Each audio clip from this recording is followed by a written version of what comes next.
Bonjour à toutes et à tous. Good morning, everybody. Thank you for joining us for this 20th session of the economic meetings, not in Aix-en-Provence, but in Aix-en-Seine, because of the health crisis. This has led to a few modifications of the organization of this great annual gathering.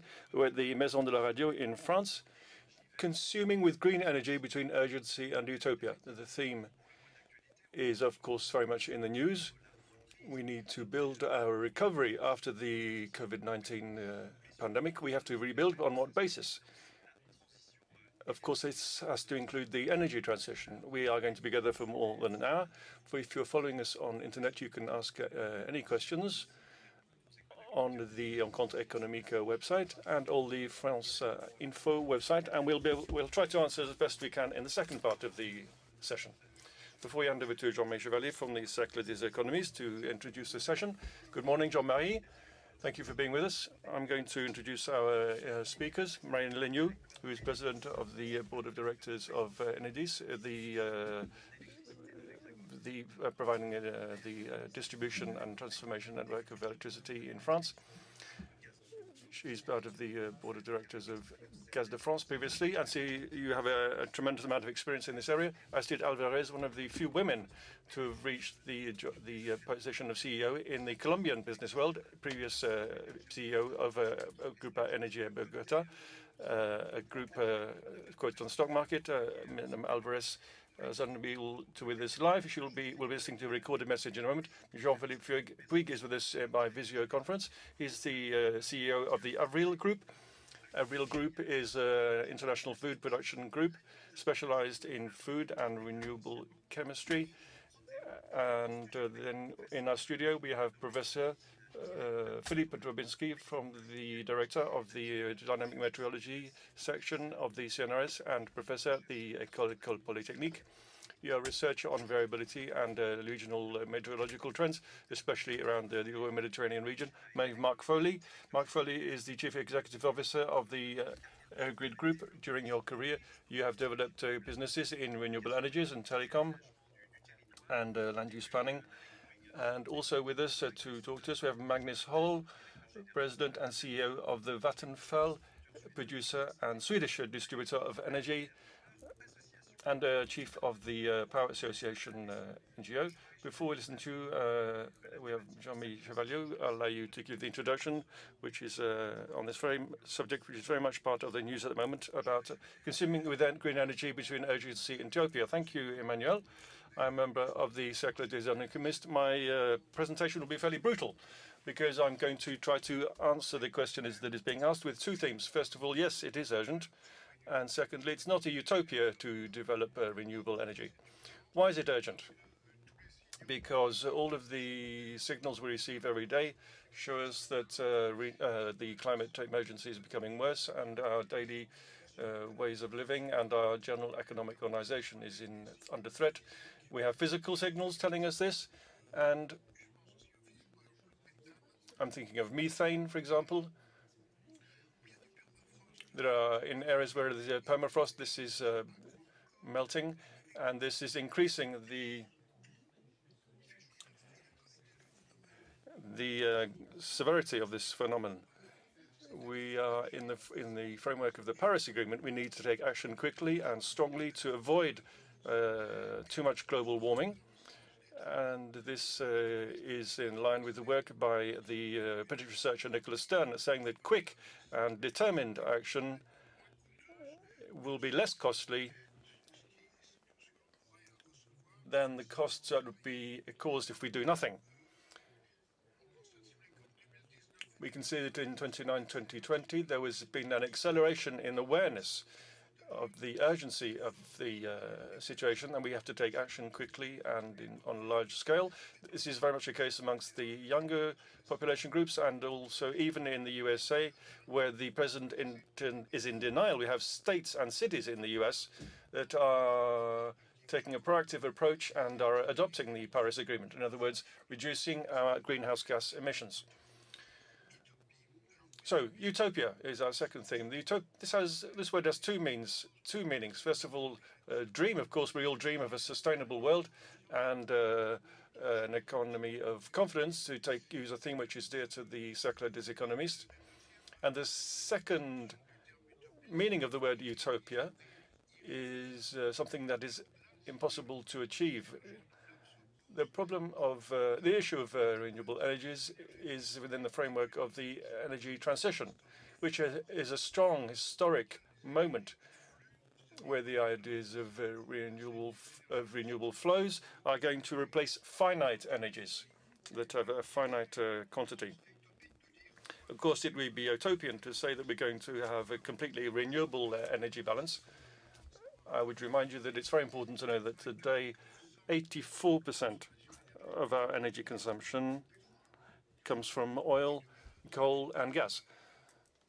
So no, we're not going to suddenly switch over to have an energy balance that is 100% renewable. The important thing is to accelerate the transition and therefore to increase the share of renewable energy in the energy balance. In this issue of transition, we shouldn't forget that before renewable energy, we had another priority, which is a major priority, which is energy efficiency. And I would say I prefer the term of smart energy or intelligent energy, which we can introduce in all the value chains, whether it's in terms of production, transmission, distribution, with digitization and scanning of the flows, which makes it possible to control these flows more effectively in the area of energy. And in that area, there's huge potential for energy savings and reduction of consumption, and still maintaining being able to satisfy the needs that exist. In relation to renewable energy in Europe, this is 32% of final consumption in 2030. That is the aim. In France, is 33%, according to the multi-year energy planning program, whereas at the time being, we're at 17%. We need to move from 17% to 33% in France. This requires a huge effort. But nevertheless, we are lagging behind compared to other European countries, especially in the area of offshore, which is, of course, is a priority in the multi-year planning, but which remains limited. The systems in tomorrow will be smarter. This intelligence is something will be introduced at every level. They'll be more diverse, they will be more sustainable, and also more decentralized. And this decentralization raises quite fundamental problems in terms of interdependence between the types of energy and other fields such as water, communication, transport, land use planning, and heating. Here we have a powerful tool for decentralization with the reorganization and redistribution of the problems of power and decision-making within the energy field. I will end by saying that, first of all, we need to accelerate the development of renewable energy sources, and we have to carry out experiments in these diversified systems. We will have several possible technologies for different types of use, and we have to try them out. We have to experiment with them. This seems to me to be extremely important. Thank you very much, Jean-Marie Chevalier, for this introduction. So we have a very good idea now of the setting for our discussion with talking about technology, intelligence, and technology. Philippe DROBINSKI, let's start with you, if you don't mind. You're the director of the Dynamic Meteorology Laboratory, a research director at the CNRS. We're going to explain to us how the weather variable is included in climate change planning. You have 4 minutes. Thank you very much.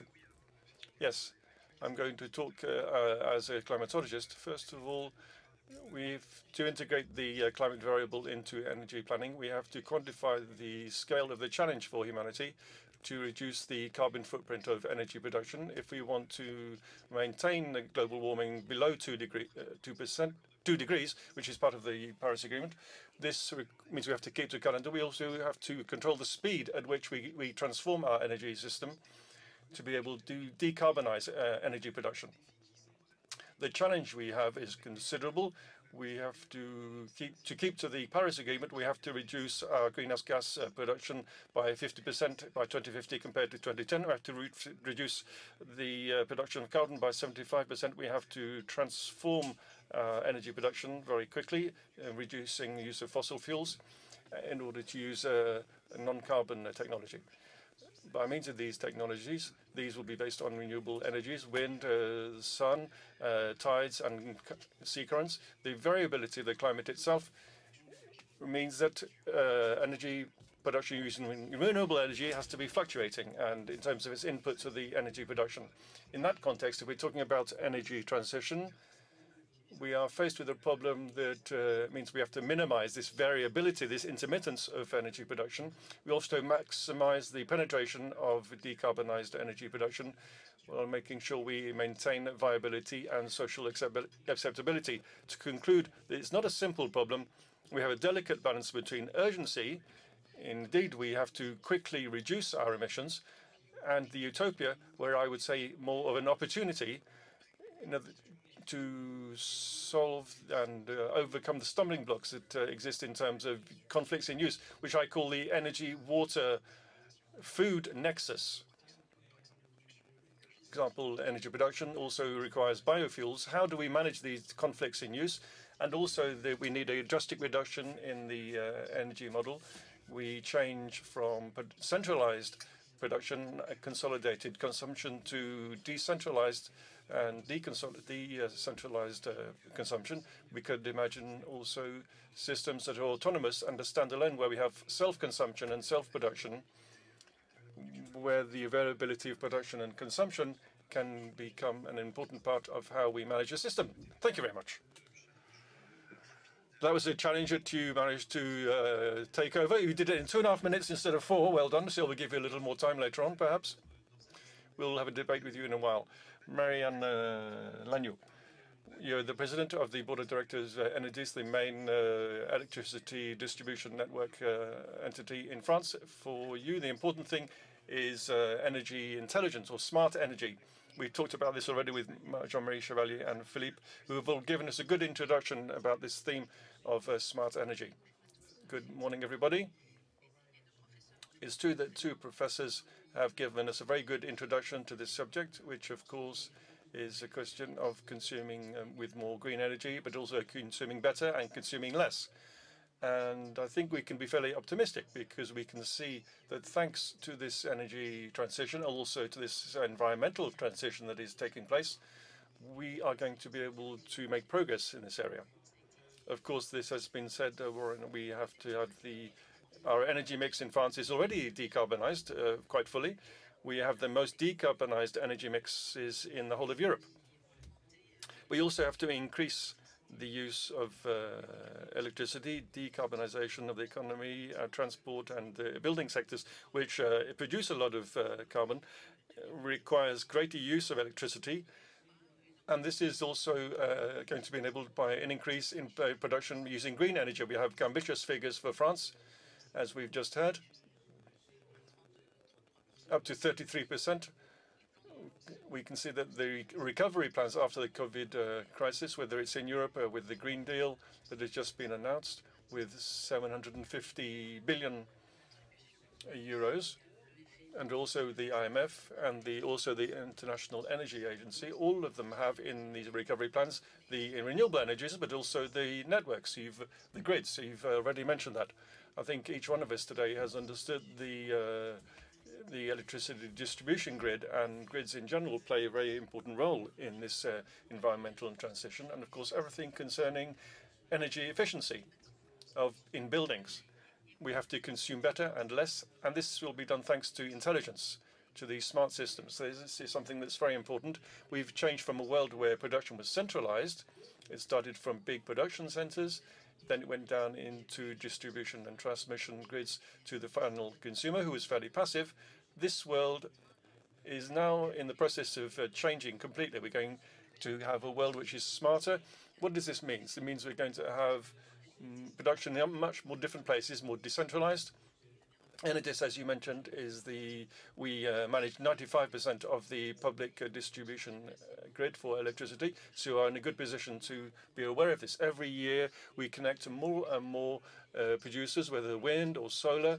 We have 450,000 of these producers who are connected to our grid, and as the production increases over the last 30 years, these number of these producers has increased considerably. So we are ready for this transition. We also have a system which has a physical infrastructure. It's a grid, a network, if you like. We also have a digital network, which, thanks to data and connected objects, which you're all familiar with. I'm thinking of the LinkedIn meter. 3 households out of 4 in France are equipped with a smart meter. 150,000 industrial sites are also equipped, apart from the households. And these objects make it possible to have a better interaction between these producers, the consumers, to have electricity going in one direction, and also the producers inject into the grid. And so we are in charge of optimizing all this. Thanks to these connected objects, Enedis manages the largest number of connected objects in the whole of France. It's also to make available to the consumer, because they are the people we're talking about. We give these consumers the means to monitor their production, their consumption rather, to have a better control of their consumption and to consume a little more when electricity is cheaper. I think it's this digital revolution which is a complete transformation, which is taking place. And for me, this is good news, which should make us optimistic. Thank you, Marianne LAIGNEAU. You'll be staying with us, of course. We'll be talking with you later. We're emphasizing the concept of territory, which is a very important part of the issue we're talking about this morning. Now we're going to listen to Astrid ALVAREZ. Until recently, she was the CEO of the Grupo Energia Bogota. This is an energy group listed on the stock market. We are not familiar with the problems of Latin America in terms of energy in Europe. And Astrid ALVAREZ, therefore, has very interesting things to say to us. We're going to listen to her now. Around in Venezuela, Guatemala, Peru, we do have a big challenge of how we do infrastructure, energy infrastructure investment among these communities. Because it has been really, really hard to put in place this infrastructure, not only renewable, but also electrical transmission, due to the difficulties of the relationships between the companies and the communities. So I make a point of that. I think it's very critical for the companies to have social conscience in order to put in place this infrastructure in energy. This is one thing that we may not, forget about it, because every time this social relationship, a genuine relationship, is a very important cause in our investments.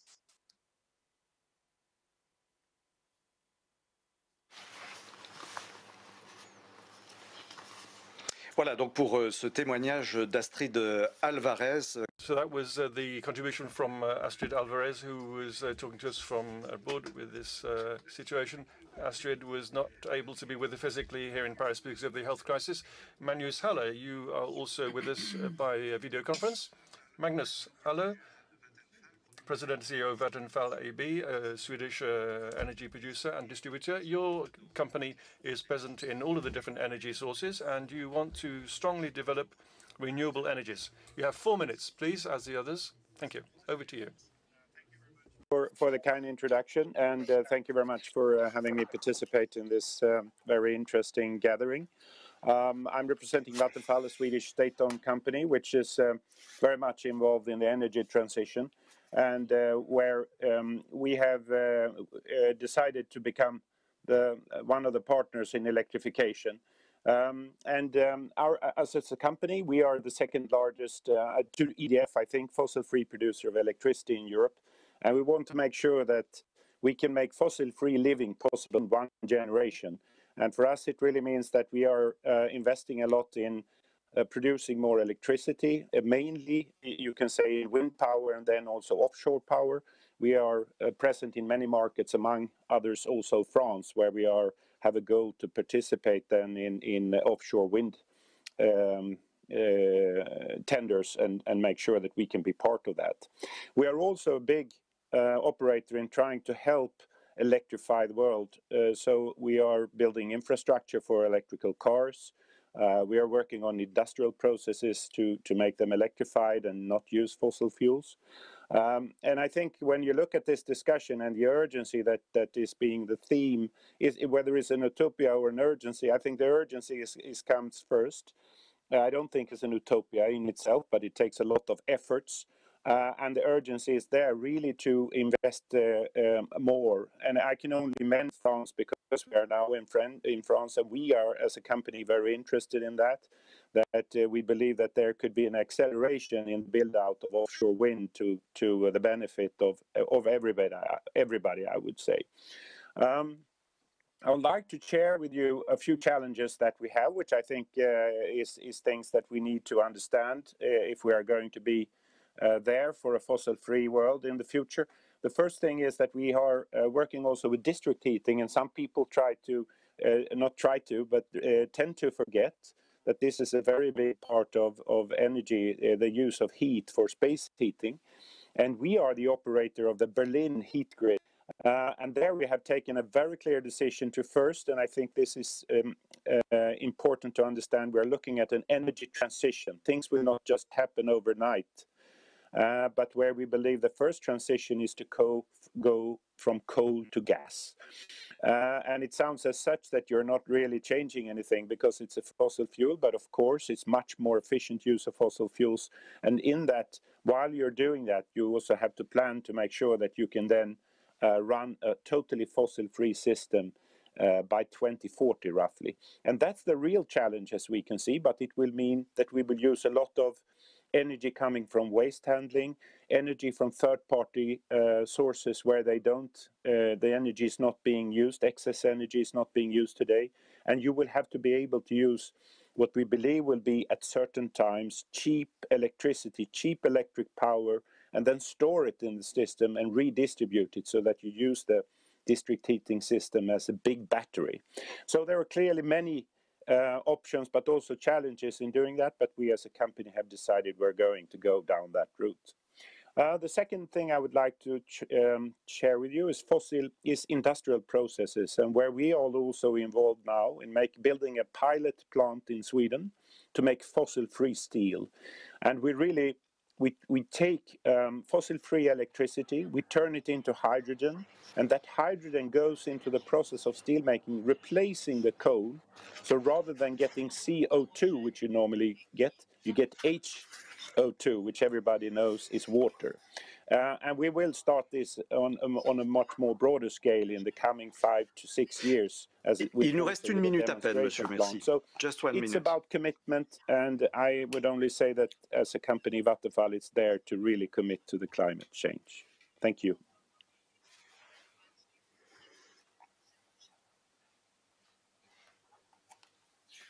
Merci beaucoup. Thank you very much, sir, for this testimony, Magnus Hall. And please stay with us from where you are, because you will take part in the exchange between the speakers. Jean-Philippe Puig is with us today. He's General Manager of the Avril Groupe, specialized group in food and renewable energies. Sir, biofuels seem to be the future today. Is that the aim of your presentation? You have 4 minutes, sir. So we haven't got the sound from Mr. Puig, whom, if I may remind you, is not with us because we have a teleconference because of the situation. Can you hear us, sir? So you can't? Oh, I suggest we go over to the next speaker while we try to solve the technical issue because we can't hear Mr. Puig. Let's go over to Mark FOLEY. General Manager of the Eirgrid Group. You have 4 minutes, sir, to develop your topic. Invitation and greetings from Wicklow in Ireland. I'm about 40 kilometres south of Dublin, the capital city of Ireland. I'm really sorry I couldn't be here by video due to technological reasons. I'm CEO of the TSO, Transmission System Operator, and Market Operator for Ireland. I'll make 4 points. Firstly, about Ireland. Ireland's an island on the periphery of the northwest Europe, an island with a population of 6 million people comprising 2 jurisdictions. Ireland itself, which is a sovereign state for the last 100 years, and Northern Ireland, which is part of the United Kingdom. But the power system and the market are fully integrated and operate in a seamless manner across the 2 jurisdictions. Ireland punches way above its weight as an open economy, trading about the EU and the global economy. 9 of the top global pharmaceutical companies are here. All of the top US ICT companies are here, most with European headquarters. Over 30% of Europe's data is housed here. Intel supplies a major portion of global semiconductors out of Ireland. And our main indigenous sectors are agriculture and tourism. My second point is, where has Ireland come from when speaking from an energy perspective? Ireland was and is to some extent deeply dependent on fossil fuels, most of which are imported. We have some gas reserves, but they are depleting rapidly. In 2007, the coalition government, including the Green Party, embarked on an ambitious policy to transform the power system to 40% renewables by 2020 and to achieve an overall renewables energy target of 16%, including transport and heat, by the end of this year, 2020. Third point is, how have we performed? Well, the story is a mixed one. We will not achieve the 16% overall RES target at the end of this year, and our overall CO2 emissions reduction has been very modest and underperforming against the 1990 baseline year, if one excludes the impact of COVID-19. On the other hand, renewable energy has been a spectacular success by any standards, as we delivered on average 36% renewables on the all-island power system on average in 2019. To achieve this average, Eirgrid have developed engineering solutions which the market has embraced and which allow us to operate the power system at 65% renewables on an instantaneous basis, which is without precedent on a synchronous island system anywhere in the world. We expect to be at 70% by March of this year. So looking to the future, fourthly, where are we going? Ireland, following a deep period of national engagement between 2018 and 2019, has embarked on 3 game-changing initiatives. Number 1, a climate emergency was declared in 2019 and achieved the unanimous approval of the Parliament. Secondly, the Climate Action Plan was launched in June of 2019. This is one of the most ambitious policy frameworks in our history as a sovereign state, with the objective of reducing net CO2 emissions by close to 30% between now and 2030. This equates to a reduction of 3.5% per annum, placing the power system at the epicenter of this policy ambition. How will this be achieved? Well, firstly, our first ambition is to deliver a power system with, on average, 70% renewables by 2030. So that's doubling the average level of renewables on the power system in the next 10 years, mainly through a massive expansion in onshore wind, offshore wind and solar PV. This expansion equates to 10,000 megawatts in the next 10 years, which is double that which we have achieved in the last 15 to 20 years. This will include a significant increase in interconnection to Europe, the flagship project being the proposed Celtic interconnector between Ireland and France, which has just received €530 million in funding from the EU Commission. The government's plan is then to leverage this decarbonisation of the power system into transport and then into heat through the retrofit of homes. Most recently, in the last 2 weeks, and I'm about to finish... Il nous reste moins d'une minute, monsieur. Il nous reste moins d'une minute. You have You have less than a minute, sir. Weeks, a new government has been formed in Ireland after 100 days of negotiation. This government again includes the Green Party, and now there is a clear policy commitment in the programme for government to double the ambition of 3.5% reduction in CO2 per annum, which I meant earlier, to 7% per annum by 2030. So Ireland is putting itself at the very edge of... Merci beaucoup, Marc FOLEY, directeur général. Thank you very much. Directeur général, nous sommes obligés d'interrompre. Thank you, sir. We have to interrupt this conversation, but please stay with us, Marc FOLEY, as you will come back in the second part of the program. Let me remind you that remind everyone that you are the head of the Eirgrid Group. Have we recovered the connection with Jean-Philippe PUIG? Let me remind you, he's a general manager of the Avril Groupe, an industrial group specialized in food and chemistry. Now we can hear you, sir. We were talking about biofuels. This is the future. Same thing, you have 4 minutes, sir. Can you hear me well? Yes, yes. We can hear you. Go ahead, sir.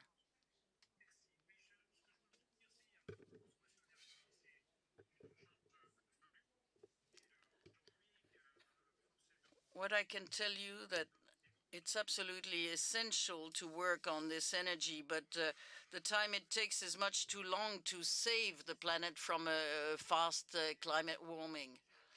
So what we try to do is use innovation to optimize our consumption. And we also try to increase the use of green energy. The main point is the price of renewable energy as compared to fossil fuels. And if you have a price of oil at $21 a barrel and sometimes a negative price, this is difficult. So we have to have the political will to see how you can fund this transition. So the first thing is regulations, the making things compulsory, obligations.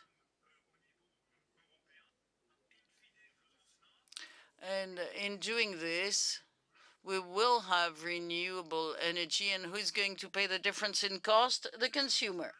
The other option is tax incentives,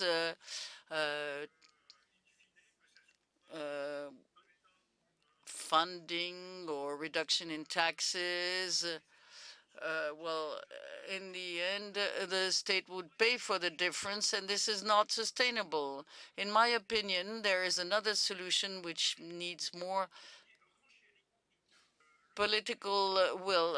The interpreter is sorry, but the sound we have in the booth does not enable a good translation. I'm afraid that the energy transition might remain utopia if you do not have this right political will.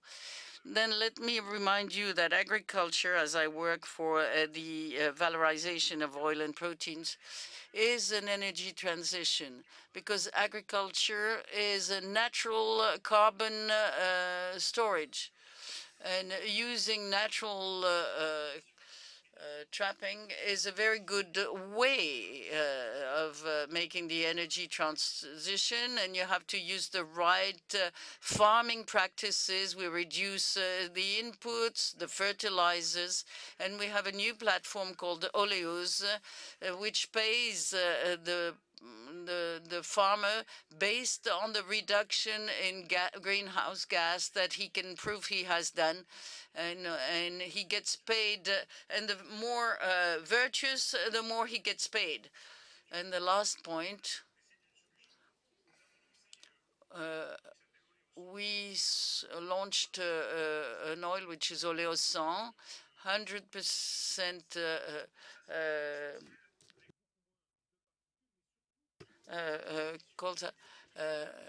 and combining energy transition to food transition.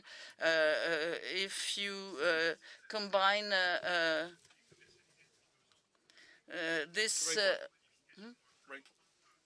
rapeseed, you can really improve things, and in not changing anything, you change everything.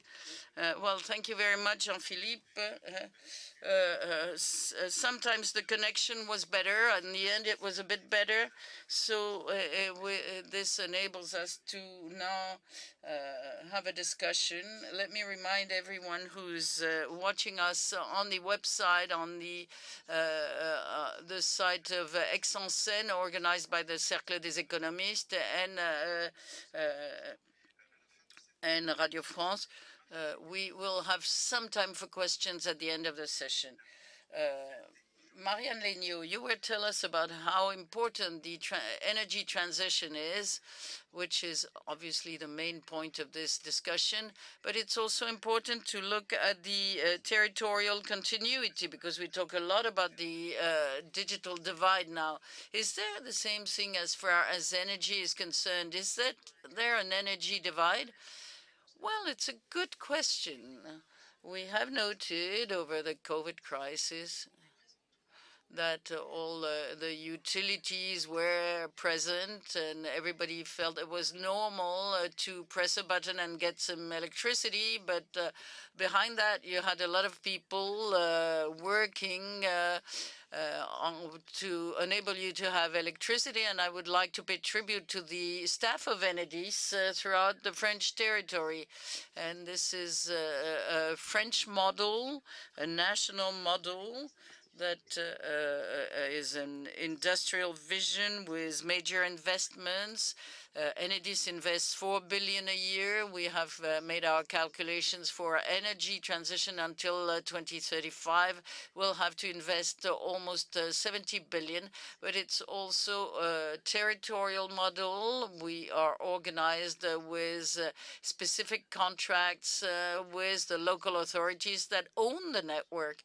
And within the contract, we commit with the local authorities to better target the local investments to further the energy transition. We were talking about mobility earlier on, electrical mobility.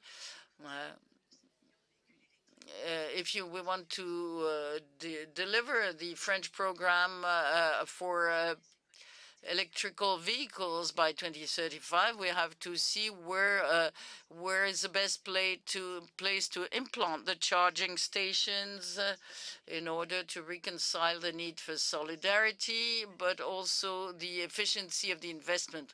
Yes, but some private people are acting. I can be a client of Enedis and produce my own electricity on my roof. Yes, then you would be what we call a self-consumer. This has developed a lot individually, if you do it, but also collectively, if you work, if you live in a building, or if you're working in a village, because it's not only a solution for large cities. We see a lot of self-consumption in rural areas. But is this a reality already? Well, it's something that has really taken off.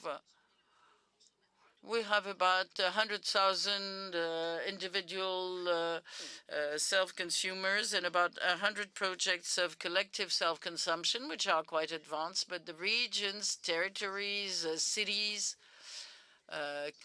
community of communes have a lot of projects. And this means that for many projects, we can turn the consumer into a consumactor, if you want. And it's not a minor thing. Well, I must say it's still quite reduced, but regulation makes it possible, which wasn't true in the past. And this is going to develop and is supported by the distribution network. And it means a lot of jobs and investments. Two words were used earlier on, conflicting uses. Philippe Dobrinski, let's get back to you. You're at the head of the Weather and Dynamics Laboratory. What is this conflicting use? Well, we have a specialist with us. We are talking here about services or sectors that are absolutely essential for our society, food, energy, health. And all these uses and sectors can be somewhat conflictual. If you want to use biofuel, you have to look at what it means as far as food is concerned. The electrical production depends on the flow of the rivers, and the use of water for the production of energy can represent a conflict as far as the use for water for irrigation is concerned. And there's a sector of health. We were talking about particle emissions. Transportation emits particles, and you can have a lack of compatibility between the health issues and the energy issues. So as you can see, we need to live better with better health. We want to live better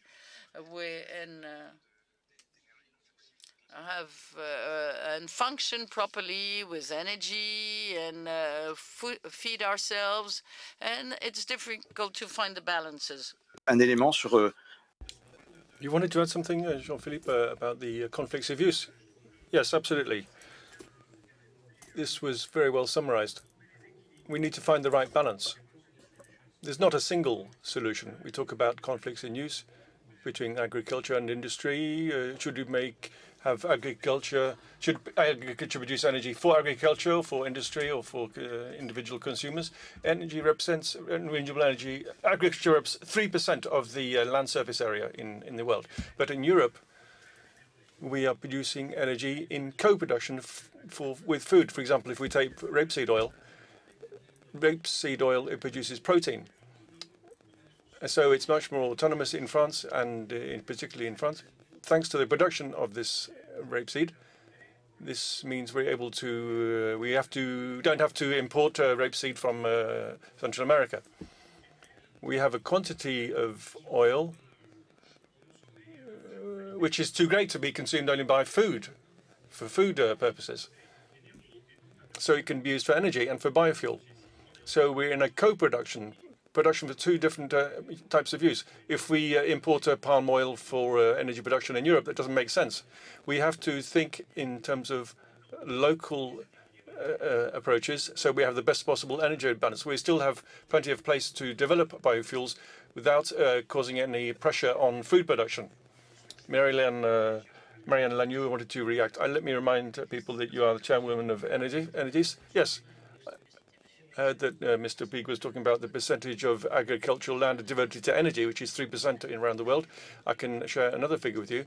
60% of renewable energies in France are installed in towns with less than 10,000 inhabitants. So we can see there is a phenomenon of decentralization which is taking place. And so this more intelligent movement is based on partnership. Partnership is the key word. There's not a single solution. There's not a national solution that has to be imposed in all of the different territories. There is a collective intelligence which is emerging more and more, and this requires partnerships with the local authorities, with stakeholders in the electricity industry who represent tens of millions of jobs. And this is in order to target the investments better, so that local authorities can prepare for the future better. Philippe DROBINSKI, how do you see this? We had Madame LAIGNEAU. We were talking earlier about energy production by businesses and by individuals. How do you see that in concrete terms? We look at this very closely, of course. If we look at renewable energy, this is a subject which is very familiar to people, such as solar radiation or wind power. This goes back to the issue of territories in relation to a national strategy. The territories don't have the same potential for using these resources. The renewable resources, wind and solar, when you produce this kind of energy, not completely renewable according to the system you use, there's a problem of storage also. Yes, absolutely. This is a question when you start to inject intermittent variable types of energy into the grid. You have to control systems. Control systems take the form of controllable production, for example, thermal production, or it can be storage systems. If you want to deploy renewable energies, storage is going to play an an increasingly important role. The question of how the energy transition strategies are put in place means that local authorities and territories are going to play an increasingly important role in planning this energy transition, because as consumption is going to become more scattered around the territory, we're going to have scattered energy production. The variability of this production, depending on whether in one territory or another, will be very, very different. So the territorial strategies have to be put in coherence with the national strategy. This is not easy. The tools are not easy to find, especially as each territory doesn't have the same resources. There are some places that have more wind, some that have more sun, and vice versa. Others have hydraulic resources. So this is not easy, even though Enedis is doing all they can. Yes, Enedis is an important player. They are helping to create this coherence, but the system is not perfect. We're still lacking tools to create this coherence, and especially a solidarity between the territories. The territories have to take charge of this energy transition, but because all of the territories are not in the same position in terms of energy resources, we have to be able to create a solidarity to enable to have an equalization on a national level, so that we make sure everything is orchestrated. But this is a piece of work that is underway. Yes, absolutely. This is something that is happening at the moment. As Philippe said, the territories that do not have the same kind of natural resources or the type of energy production potential, well, that's so much better. It's up to each territory to find the best solution for them. We are trying to help them do that.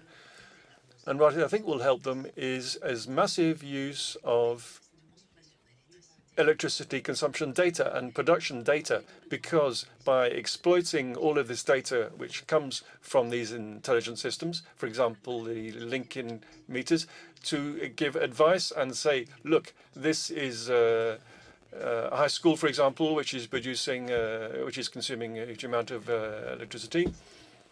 A lot of this is something Enedis does, so that they can target renovation of social housing to produce more electricity in that way. And this will help to save in investment. I believe very much in this revolution based on data, not on supplying data, but on building solutions by means of data with each of the territories, which are very different. This sweeps away a lot of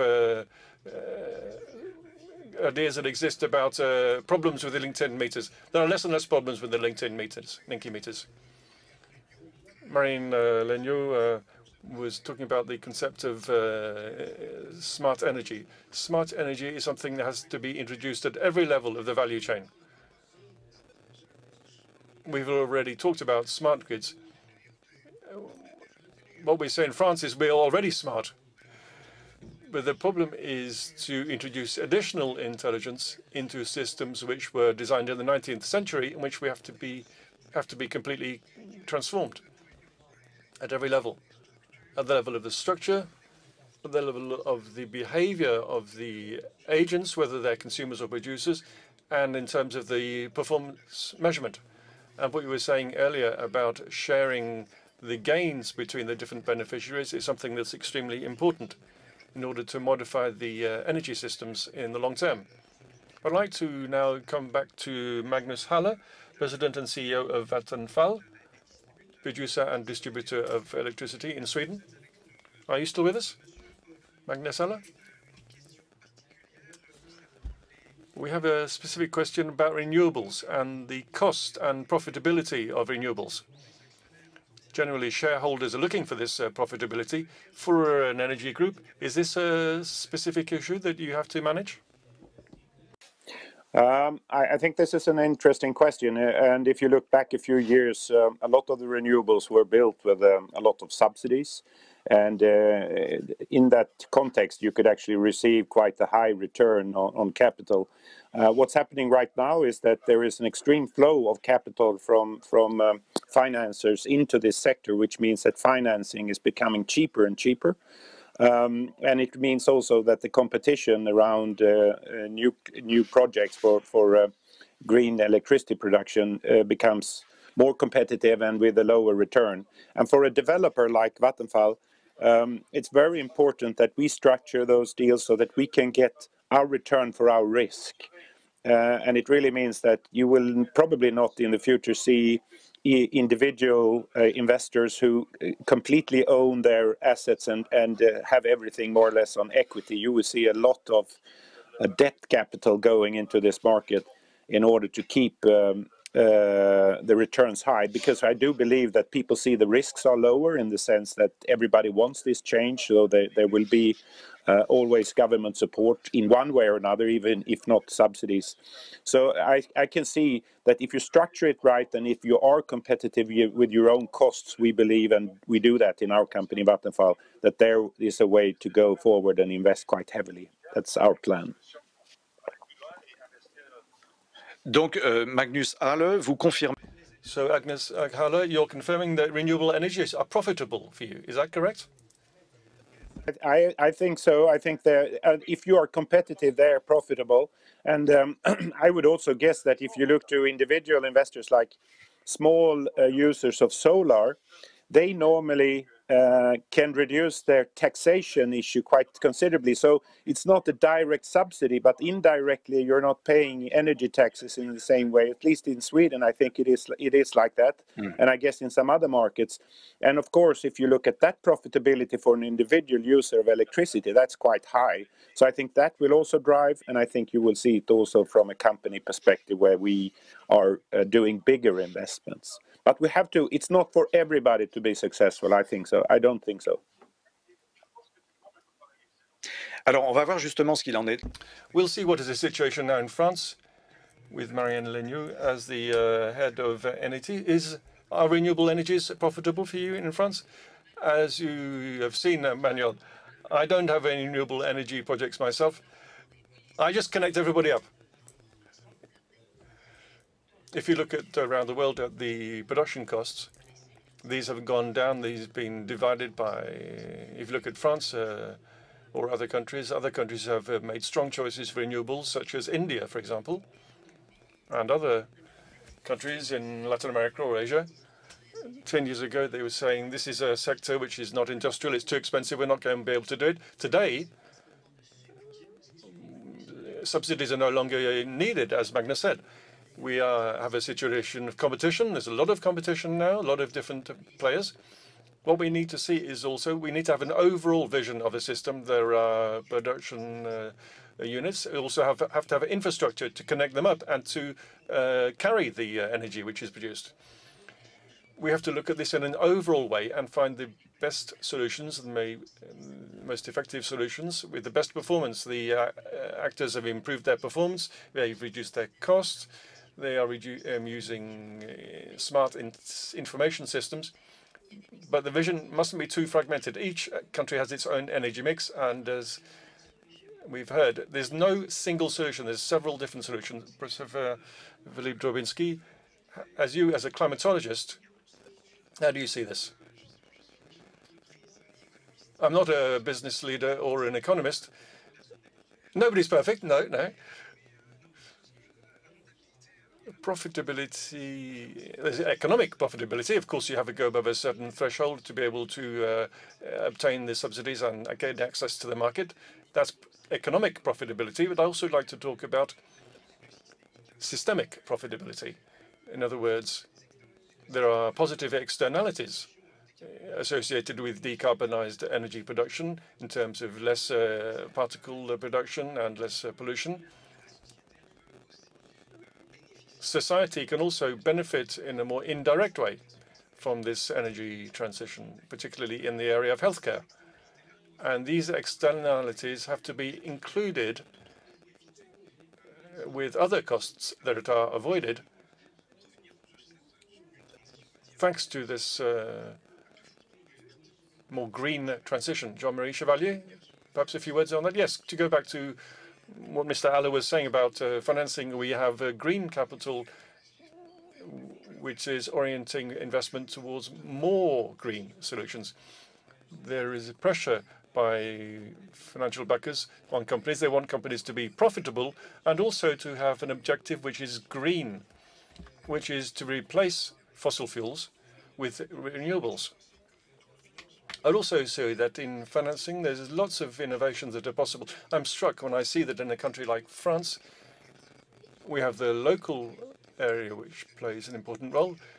Part of it could be directed towards local investments that everybody would be able to benefit from. It's not easy, but banks are working a great deal on this local level, and there's a great potential for financial innovation, which is quite important. Mark Foley, who is with us by video conference for this roundtable, focusing on energy between reality, utopia, and maneuverability. We've seen on the technological level and energy transition. Mark Foley, could you say a few words about the points that have been raised? Anything you'd like to say?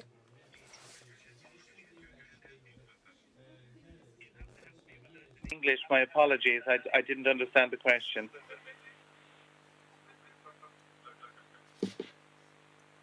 Concernant donc so concerning the different points that have been raised from Ireland, how do you see the different points that have been raised during the discussion? But the problem Ireland faces is a huge Oui, d'accord. I think I got your question. Alors, nous allons essayer de régler ce problème. Alors, on vous écoute. I'll go ahead. Is that okay? Please go ahead. Ireland's problem, we're an island synchronous system. We have an enormous ambition to achieve 70% renewables on the power system, but we have very limited interconnectivity with Europe, unlike maybe, France and Belgium and other European countries and Denmark, who are deeply interconnected. So we have the challenge of growing an enormous renewables industry with limited interconnection. Now, we do have plans to increase interconnection into France through the Celtic interconnector and further interconnection into the UK, which I hope will not be overcomplicated by the emerging exit of the UK from the EU. But we will be at the cutting edge in terms of delivering a power system by 2030 that on an instantaneous basis can handle close to 100% renewables. We are committed to that program. We have the team in place, and we are currently procuring global partners to help us achieve that in a context where our interconnection will be modest. And I think many other countries will be able to learn from the Irish experience over the next 10 years.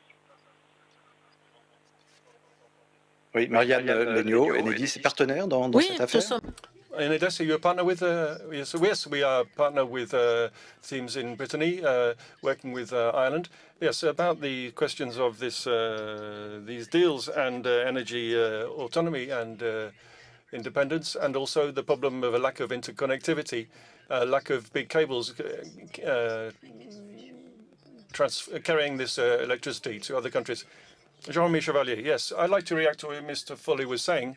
This week, a document will be published by Brussels about the strategy for integrating energy systems. There is a huge potential here to integrate these systems, which have to be better interconnected and to improve energy efficiency. We haven't talked about one particular subject, which is very much in the news, which is COVID. The pandemic and its impact on the energy transition. We'll talk about that for a couple of minutes before we move on to the questions from the audience, which are very numerous on internet through the website of the Rencontre économique, organized by the Cercle des économistes and the Radio France website. Professor DROBINSKI, this coronavirus pandemic, has that had a big impact on energy transition? Yes. It's something that could inspire us. It's something we have to learn lessons from this period. The first thing, of course, is that the economy has stopped. That's the first point. And energy production and the economy are very much linked, and so there's been a significant reduction in greenhouse gas emissions. Let's be clear, there won't be any long-term impact of this COVID crisis on global warming, the inertia is such. The people say it might be the opposite. In fact, the climate changes that are causing health problems, and this could be the result. The pandemic could be caused by climate change. Yes, climate change and health are very much linked, of course. There are the first impact is a significant reduction in greenhouse gas emissions. That's one impact. The second impact we've seen is no longer any noise. The noise pollution has disappeared, and pollution has disappeared as well. The sky has never been so blue in Paris. There were videos that were filmed on wild animals walking around cities. So nature, people say nature was taking over once more. That's a bit of an exaggeration, but in a way we did see some of the benefits of the economy coming to an end, ending for a while. Although this change is not sustainable, of course, there are some things we have to think about, which was, for example, the definition of an essential activity. The government said, what are the essential activities that are necessary so that everything doesn't collapse? I think question of an essential activity is something we have to be inspired by as part of the energy transition and the environmental transition. What are the activities that are essential and the activities that need to be developed, and those that need to stop because they're not so essential to fight against climate change? Marianne LAIGNEAU, what about Enedis? What action are you taking in the face of this crisis? As an operator and providing essential services, as you said earlier, Enedis provides an essential service.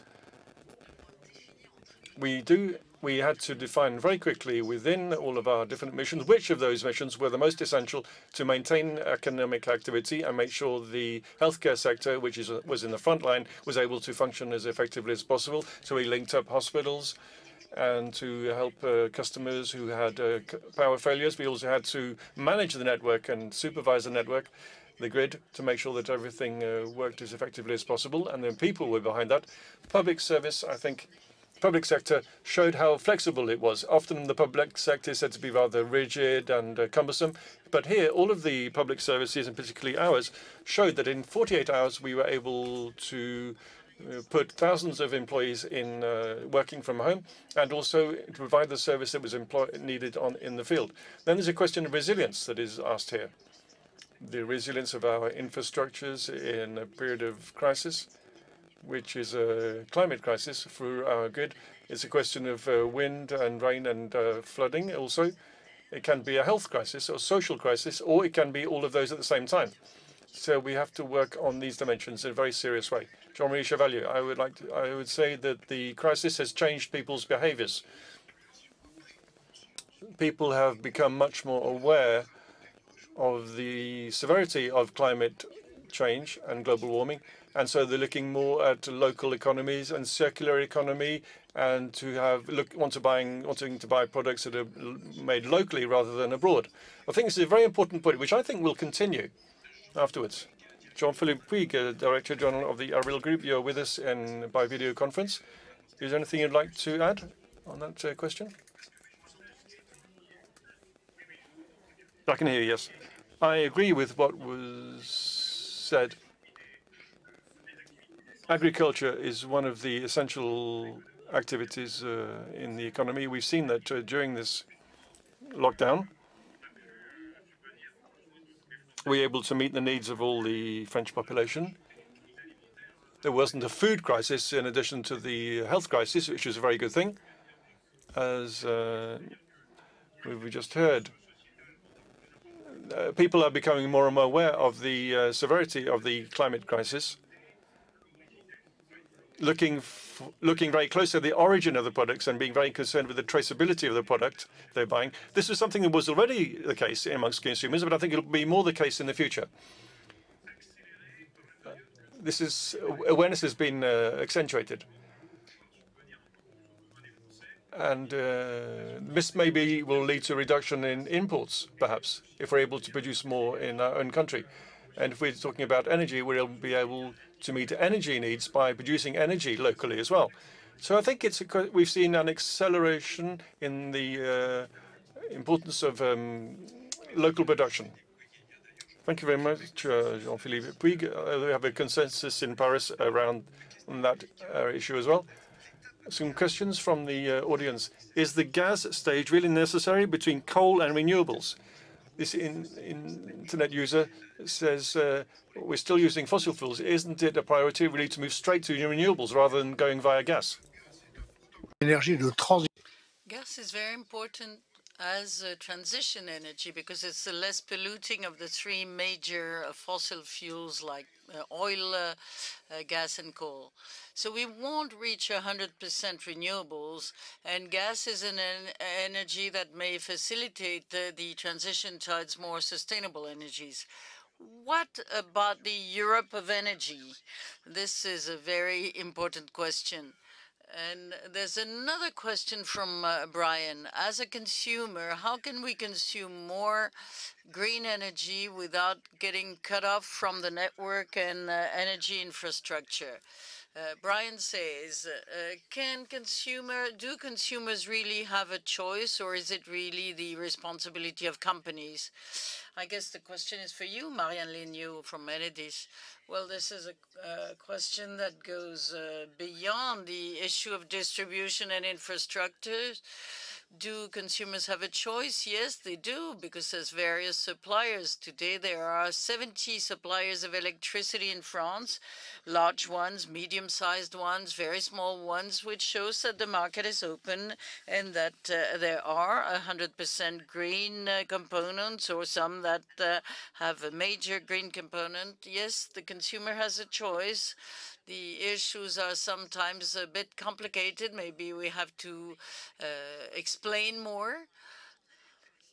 But as I saw during the crisis, people are getting more and more interested in their consumption, and they really subscribe to the services that enable them to follow their consumption curve and look at what they were consuming over the day. And in fact, the consumption of households varied very little. It increased by about 5%, but it shifted during the day.